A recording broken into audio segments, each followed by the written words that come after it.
దశాబ్ద కాలంలో ఓ విద్యార్థి మరణం ఇంతగా రాజకీయాలను కుదిపేసిందంటే మామూలు విషయం కాదు. అలాంటి రోహిత్ వేముల కేసును తెలంగాణ పోలీసులు తాజాగా కొట్టేశారు. 8 ఏళ్ల తర్వాత అతని ఆత్మహత్యకు ఎవ్వరూ కారణం కాదని, ఎలాంటి ఆధారాలు లేవని తేల్చేశారు. దీనికి కొన్ని గంటల వ్యవధిలోనే తెలంగాణ డీజీపీ కేసును రీఓపెన్ చేస్తున్నట్లు ప్రకటించారు. అసలేం జరుగుతోంది?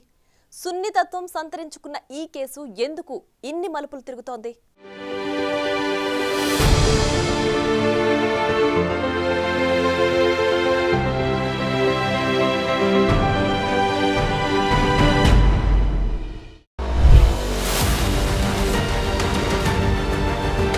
రోహిత్ వేముల 8 ఏళ్లుగా నలుగుతోన్న అంటరాని నెరసనకు ప్రతిరూపం ఈ పేరు. ఉజ్వల భవిష్యత్తును మధ్యలోనే ముగించి భారతదేశ చిత్రపటంపై దళిత సంతకం చేసిన ఎంతోమంది మహామహుల మధ్య నీడల్లోంచి తారల్లోకి చేరిన చిన్న నక్షత్రం రోహిత్ వేముల. నా పుట్టుకే నాకొక ప్రాణాంతక ప్రమాదం. ఇది రోహిత్ వేముల మొదటగా రాసిన చివరి లేఖలోని మాట. ఇందులో తాత్విక అర్థం గురించి అటుంచితే ప్రాక్టికల్ సత్యం మరింత కటువుగా ఉంది. మనిషిలో బయటకు కనిపించని కర్కసత్వానికి బలైన తల్లికి పుట్టిన బిడ్డ రోహిత్ వేముల. కష్టాలు ఎన్నున్నా క్లెవర్ స్టూడెంట్గా ఎదిగాడు. ప్రతిష్టాత్మక హైదరాబాద్ సెంట్రల్ యూనివర్సిటీలో పీహెచ్డీ చదివే స్థాయికి చేరుకున్నాడు. అయితే ఈసారి రాజకీయం అతన్ని కాటేసింది. విద్యార్థి సంఘాల వివాదంలో కేంద్ర ప్రభుత్వం కలుగు చేసుకుంది. మోదీ పాలనలో ఉన్న కేంద్ర మంత్రి దీనిపై యూనివర్సిటీ యాజమాన్యాన్ని పదే ప్రశ్నించింది. మొత్తానికి రోహిత్ సస్పెండ్ అయ్యాడు. తన జ్ఞానంతో సంపాదించిన నేషనల్ ఫెలోషిప్ కూడా ఆగిపోయింది. న్యాయం కావాలంటూ నిరసనకు దిగాడు. అస్పష్టమైన విజయం, దిక్కుతోచని దిశ, తన భవిష్యత్ కల చెదురుతుందని భావన, ఆర్థిక ఇబ్బందులు, మానసిక వేధింపులు, మనిషిని మనిషిగా చూడలేని సమాజంపై విరక్తి. ఈ ముగింపులేని చిత్రాన్ని మధ్యలోనే ఆపేశాడు. ఆలోచించి బలవన్మరణం పొందాడు. సరిగ్గా ఇక్కడే మొదలైంది రోహిత్ వేముల కథ.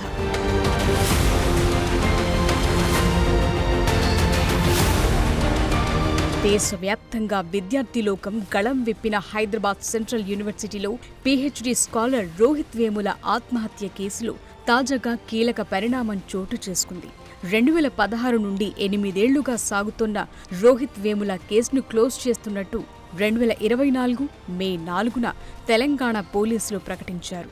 రోహిత్ ఆత్మహత్యలో యూనివర్సిటీ వైస్ ఛాన్సలర్ అప్పారావుకు, నాటి కేంద్ర మంత్రి స్మృతి ఇరానీకి, నాటి బీజేపీ ఎంపీ బండారు దత్తాత్రేయకు ఎలాంటి సంబంధం లేదని పోలీసులు కోర్టుకు తెలిపారు. రోహిత్ వేముల ఆత్మహత్యకు ఎవ్వరూ కారణం కాదని తేల్చేశారు. అయితే ఇది ముగింపు కాదు.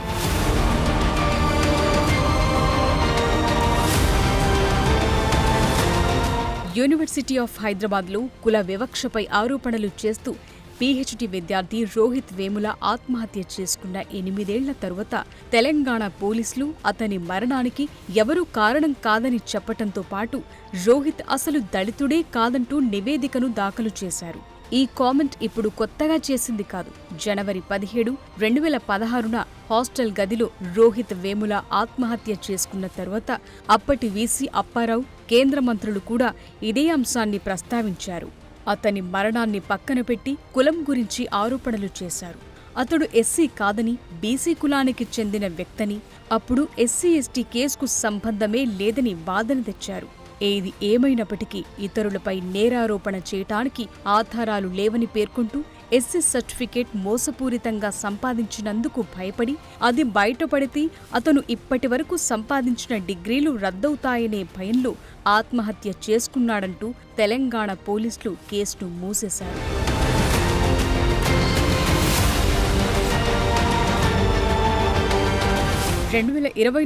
మార్చి 21న ఎల్బీ నగర్ సెషన్స్ కోర్టుకు సమర్పించిన నివేదికపై ఆగ్రహం వ్యక్తం కావడంతో కథ మళ్లీ మొదటికొచ్చింది.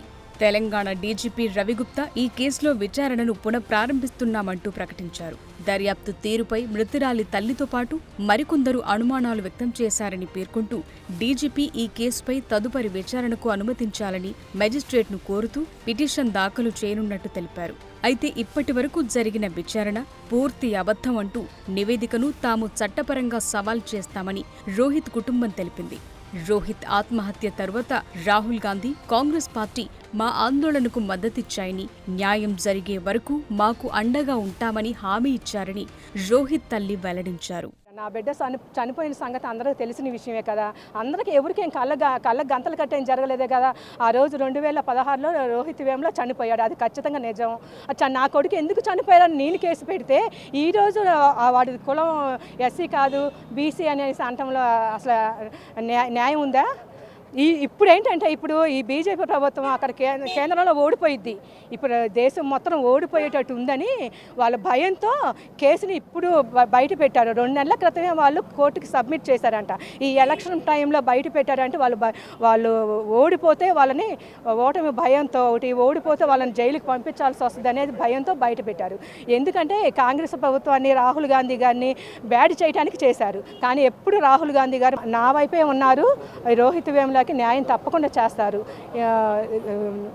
మేనిఫెస్టోలో కూడా రాహుల్ గాంధీ గారు 20 పాయింట్, 21 పాయింట్, 25 పాయింట్లలో రోహిత్ యాక్ట్ తీసుకొస్తానమ్మా అని చెప్పారు. ఆ రోజు రోహిత్ ఇదైనప్పుడు చెప్పిన మాట ఇప్పుడు కూడా బేస్ మీద ఉన్నారు. అయితే పోలీసులు కేసు కొట్టివేస్తూ ఇచ్చిన నివేదిక మరింత వివాదానికి దారితీస్తోంది.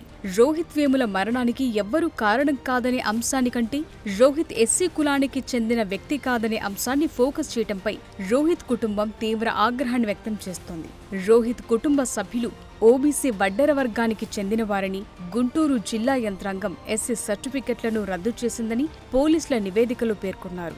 అలాగే యూనివర్సిటీ అధికారులు వేముల, అతని స్నేహితులపై తీసుకున్న సస్పెన్షన్ చర్య బండారు దత్తాత్రేయ, రామచందర్ రావులకు ఆపాదించబడిందని కేస్ క్లోజింగ్ రిపోర్టులో పోలీసులు పేర్కొన్నారు.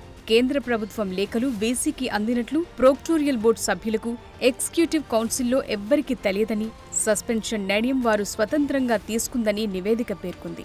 మోసపూరితంగా ఎస్సీ సర్టిఫికేట్ పొందారని కేసు పెట్టడం వల్ల వేముల ఏళ్ల తరబడి సంపాదించిన అకాడమిక్ డిగ్రీని కోల్పోయే పరిస్థితి ఏర్పడుతుంది గనుక అతడు భయపడి ఆత్మహత్య చేసుకున్నట్లు నివేదిక వెల్లడించింది.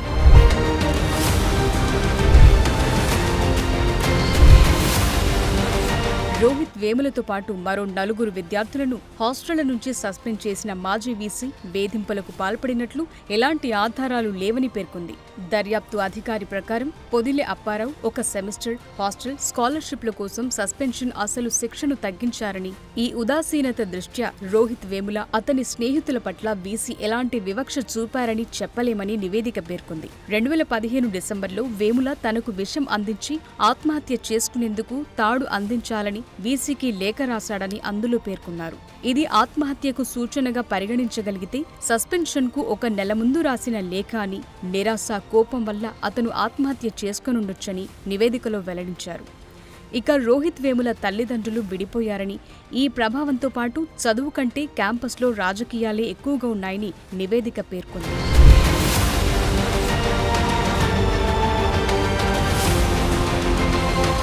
నిజానికి ఎస్సీ ఎస్టీ చట్టం 1989 కింద ఆత్మహత్యకు ప్రేరేపించడం, ఇతర అభియోగాల కింద మాజీ వీసీ అప్పారావు పొదిలి, అప్పటి కేంద్ర మంత్రి, సికింద్రాబాద్ ఎంపీ బండారు దత్తాత్రేయ, బీజేపీకి చెందిన ఎన్ రామచంద్రరావుతో పాటు యూనివర్సిటీపై కేసు నమోదైంది. అలాగే యూనివర్సిటీకి చెందిన అఖిల భారతీయ విద్యార్థి సంఘం విద్యార్థులు కృష్ణ చైతన్య, నందనమన సుశీల్ కుమార్, నందనం దివాకర్లు రోహిత్ వేముల కులాన్ని చూసి వేధించారని, ఆత్మహత్యకు పురిగొల్పారని వారిపై అభియోగాలు మోపారు. కాగా క్యాంపస్ గొడవలపై ఏబీవీపీ చేసిన ఫిర్యాదును ఉటంకిస్తూ దత్తాత్రేయ అప్పటి కేంద్ర హెచ్ఆర్డీ మంత్రి స్మృతి ఇరానీ కార్యాలయానికి రాసిన లేఖ తరువాత హెచ్ఆర్డీ మంత్రిత్వ శాఖ నుండి యూనివర్సిటీకి పలు లేఖలందాయని, కేంద్ర ప్రభుత్వం పంపిన ఈ లేఖల ఒత్తిడితో వీసీ అప్పారావు, రోహిత్ వేములతో పాటు పలువురు దళిత విద్యార్థులను సస్పెండ్ చేసినట్లు యూనివర్సిటీలోని విద్యార్థి సంఘాలు ఆరోపించాయి.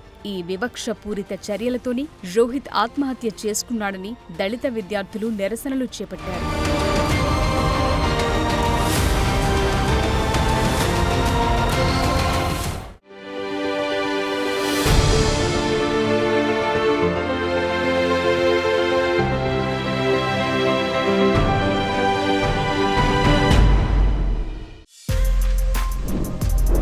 more videos like this, subscribe Big TV channel.